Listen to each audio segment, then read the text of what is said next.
And lastly, aim for the stars. If you fail, you'll land on the moon. Don't put high expectations and don't put low expectations. Don't put any expectations at all. People put goals and they put expectations in their head instantly, which is detrimental for you and for your mindset and for your mental state. Having no expectations is the best way to go. When you have high expectations, very high expectations, it's very easy for you to get disappointed. And when you have really low expectations, you're not going to work as hard as you should.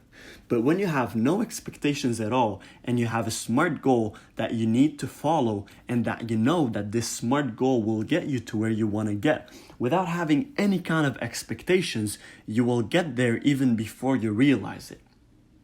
And the other thing is, you need to aim high because this is the only way that you will push yourself to work more. When I say aim high, I'm not talking about putting high expectations. I'm talking about the goals themselves. If your goal is to lose 5 pounds in the next month, for example, try to aim a little bit higher. Try to go for 6 pounds and work accordingly.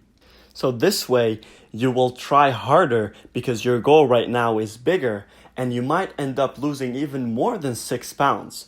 However, you might not lose 6 pounds, but it will not matter because you did not put your expectations up too high. And then you will just set another goal and keep working accordingly. So also, if one of your goals is to get a B in your final, aim to get an A+.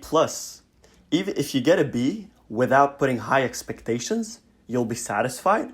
But guess what? When you're aiming to get an A+, you're going to work so much harder that it's going to be more possible for you to actually reach this A+ or A, or just get any grade that is higher than B. Eventually, even if you fail, if you aim for the stars, you might land on the moon. However, even when you're aiming higher, you need to aim higher as a SMART goal. So, the example that we gave before, if you want to get a B and you aim for an A+, you need to know that an A+ will demand way more studying. So, once this is going to be the next goal, you need to ask yourself all the different questions. Does it meet the acronym criterias? If you only have a half an hour left in your day because you have a lot of other stuff to do, and your goal is to get a B, and your SMART goal goes well with this plan, and then you want to switch it to another SMART goal aiming higher, which is getting an A+, and you realize that you need 1.5 hours more a day for you to be able to get the A+.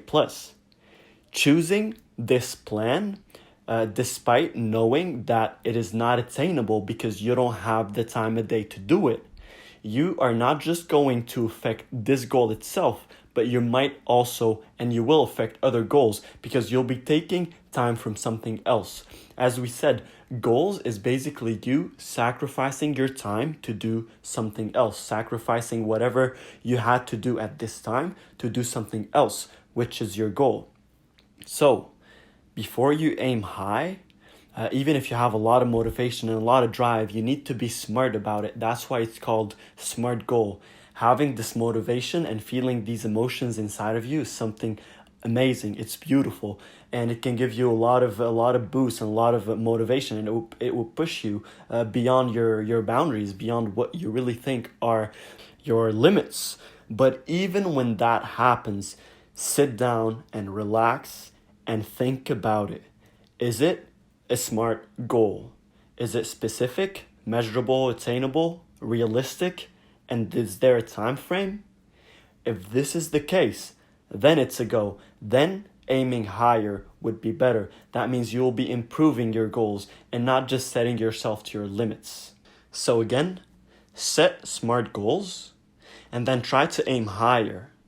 But if you feel like aiming higher does not match the acronym criteria for SMART goals, don't go for it because it will not be a SMART goal.